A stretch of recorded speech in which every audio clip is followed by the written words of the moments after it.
By the way, folks, if you guys are just now tuning in to the Snake Sports Talk Show, welcome here on a Tuesday, on a rainy day here in the Vegas Valley. I had just finished talking about, the Tom Brady situation, 4 ideal contracts that I think make sense. And I ended up talking about the Brooklyn Nets with the Kyrie Irving situation. And of course, the head coaching jobs. I still think Mark Jackson would be the perfect fit for a team like Brooklyn. And I loved him as a coach. I loved what he did in Golden State. So I want to point this out very, very fast. Since we started talking about Tom Brady and some of the ideal situations for him, since there were 4 contracts that I think are legitimate enough, and I know that 2 of them catch my eye are the Chargers and the Buccaneers. There are 3 other teams that I know news people and analysts have leaked out, but to me, I don't think they should move off of their quarterbacks. Now, that is the Vegas Raiders, the San Francisco 49ers, and the Dallas Cowboys. So all 3 of them, Dak Prescott, Jimmy Garoppolo, and Derek Carr. Okay, and I want to break this down to everybody because a lot of people, I know how much people rant and rave about Tom Brady. That if he goes here, he's going to make a huge impact. If he goes over there, things are going to change. Listen, let's start with the Cowboys situation. We know Jerry Jones is dealing with the contract negotiations with Dak Prescott. All right, and the biggest thing you can think of and the biggest thing you can break down about Dak Prescott, to me, he's a very good quarterback, very good leader, and he makes very good play calling judgments as a quarterback, as a way a quarterback should. And last year, we know with everything happening with, Jason Garrett and so on and so forth. But let me ask you this. If you took Jason Garrett away from Dak Prescott, now you've got Mike McCarthy coming in. Could that potentially answer everybody's problems and everybody's issues of what happened with the Cowboys last season? Could be. And I could tell you this, that Dak Prescott completes at least 60% of his throws. And when Amari Cooper came into the picture for the Cowboys, it turned Dak Prescott into a complete quarterback. Very, very elite. Now, I'm not saying it's up to the level of an Aaron Rodgers or a Patrick Mahomes or a Russell Wilson or even a Tom Brady, but it made him good enough as a quarterback to make good throws and smart throws for Dallas. And for Dallas, what they're dealing with, they're losing Byron Jones. He's going to end up going elsewhere, maybe to New York or maybe to Philadelphia. Because that's kind of the funny thing when it comes to Dallas Cowboys former players. They like to go into division rival teams and pretty much just upset the Cowboys any way that they can. But with the Dak Prescott situation, think of being in Dak Prescott's shoes. You had to deal with the holdout of Zeke's contract. You had to deal with a multi-billion-dollar franchise that has not won a Super Bowl in the 2000s or the 10s era. And it's pressurizing. It's pressurizing for a quarterback like that. It's hard to be a Dallas Cowboy quarterback, not only just in this era, but even in the era before. You can even ask Troy Aikman how pressurized it was knowing you've got Jerry Jones watching from the helm, but he had maybe one of the best coaches in Jimmy Johnson. But in Dak Prescott's situation, because people could make the arguments, they could say it was Dak all last season, or they can turn around and say, well, it's Jason Garrett, however way you want to. But when next season comes around, I think Mike McCarthy would be the best thing for Dak Prescott. But the Cowboys should not move off their young quarterback. At least not yet. Because if you turn around and you got Tom Brady tomorrow, who knows what Dak Prescott's going to think? And are there other young quarterbacks that they could go and pursue? I doubt that. That also leads me to now this conversation with the San Francisco 49ers with Jimmy G. Look, Jimmy G is not a terrible quarterback. For all of the fans here that criticize, that doubt Jimmy Garoppolo and his style of play as a quarterback, this is a guy who completed 69% of his throws last season. And with the mindset of Kyle Shanahan, he got the team to a Super Bowl. And they had one of the best defensive cores. And you're telling me that Jimmy Garoppolo just can't seem to get the job done. Let me point a few things out. He had young wide receivers just coming into the league. They didn't know any better until Emmanuel Sanders came in. And Sanders boosted the wide receiver core. That's what now brought out guys like Deebo Samuel and so many others. Jimmy Garoppolo is not a terrible quarterback. And he is not the issue of why San Francisco ended up losing the Super Bowl. Okay, if you took it one way or the other, all those plays were executed exactly as Kyle Shanahan put them together. The problem was it was not the right execution. It didn't end that way. You know, and it bothers me a lot saying that Jimmy Garoppolo is the absolute problem for the 49ers. No, he's not. You know, they're young wide receivers. This team is young. They have a lot to learn. Okay, but they got the best defensive coordinator in Robert Saleh. They got the best defensive front lines that nobody has any business with, not even Russell Wilson or even Jared Goff or Kyler Murray. They'd be running for their lives every time when they see Nick Bosa or DeForest Buckner bust through the line.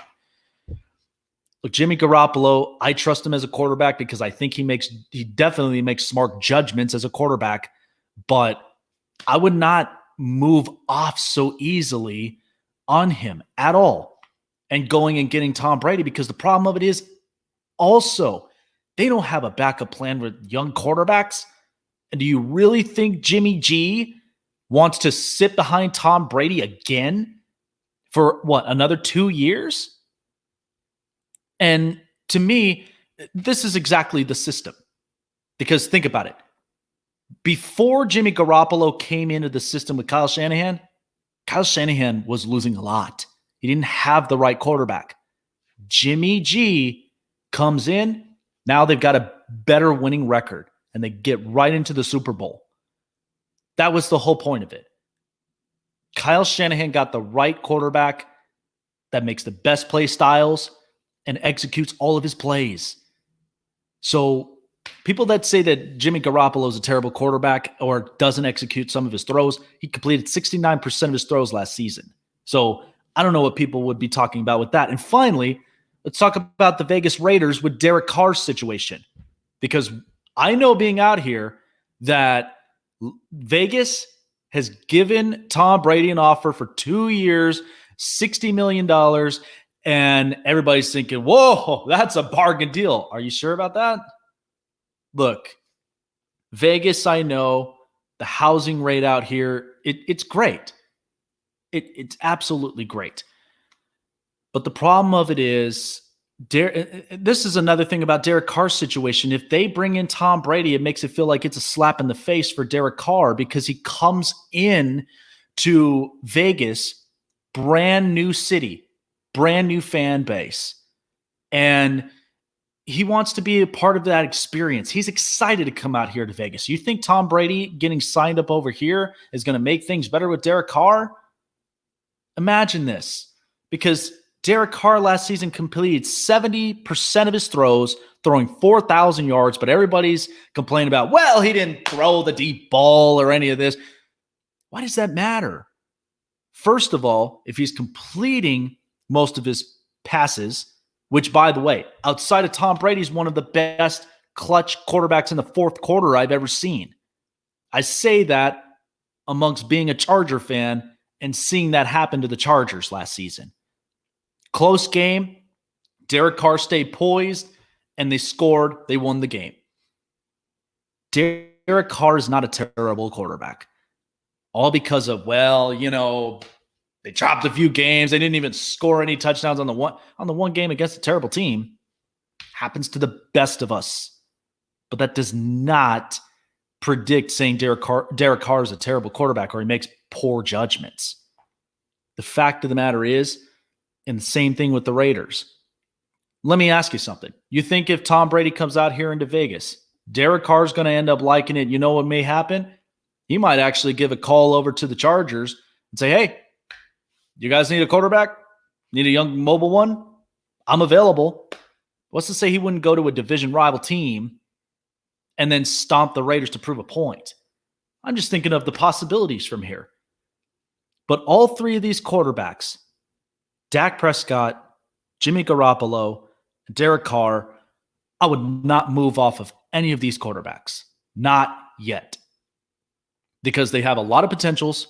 And I know people look at Patrick Mahomes and they look at Lamar Jackson or Josh Allen and even the up-and-comings like Joe Burrow, Tua, Justin Herbert, Jordan Love, and even Jalen Hurts. Because they look at all these young mobile quarterbacks who have strong arm accuracies. They throw downfield. I know every single one of their problems. Dallas's problem, they finally got a head coach who makes the right decisions, makes the right plays. Don't even concern yourself about, well, what happens if Ezekiel Elliott doesn't run much? Ezekiel Elliott's going to find a way to make himself productive under Mike McCarthy's play style. San Francisco, I don't even think I see really a problem with them. Unless they get themselves a veteran wide receiver or if they re-sign Emmanuel Sanders, this is only just going to now pop for guys like Deebo Samuel and many young wide receivers. But San Francisco is not a terrible team. They are not. This is a team that's going to dominate the NFC for a long time because the NFC is wide open for so many teams. But San Francisco's up on top of it. I feel like San Francisco will see him in the Super Bowl once again, but only this time, Kyle Shanahan will finally get his Super Bowl win. And for the Raiders, with Derek Carr's situation, you know what their problem was? They don't have a number one receiver. So how can people say he can't throw deep down the field if he doesn't have a legit number one receiver? I love Tyrell Williams, but he plays more like a number two to me. If you got a star wide receiver who knows how to play number one and is capable of executing all those plays, and Derek Carr can throw downfield, now that's going to shut the crowd up. Because all of them are all asking, how come Derek Carr's not throwing deep balls? Does it really matter? In some situations, I understand like if you execute maybe 2 or 3 plays, you got to throw a deep ball somewhere in the middle of it. But it's not something I should always rely on every time. Okay, none of these quarterbacks are Patrick Mahomes. Don't get it twisted. Don't get it twisted and do not be distracted because of the unbelievable athleticism of Patrick Mahomes. We know he's great, but not every quarterback is like that. Every quarterback has a different style. It's what we said about Baker Mayfield. Throws a good ball, but from the way that I look at it, there's poor judgment on his end. Or Kyler Murray. But of course, Kyler Murray, young quarterback, he's got a lot to learn from here in this league. All I'm saying is I would not bail on any of these 3 quarterbacks. Even if Tom Brady is such a valuable piece upon it, it's still not going to do any of these organizations good. It's not. I just wouldn't even bother to think about it.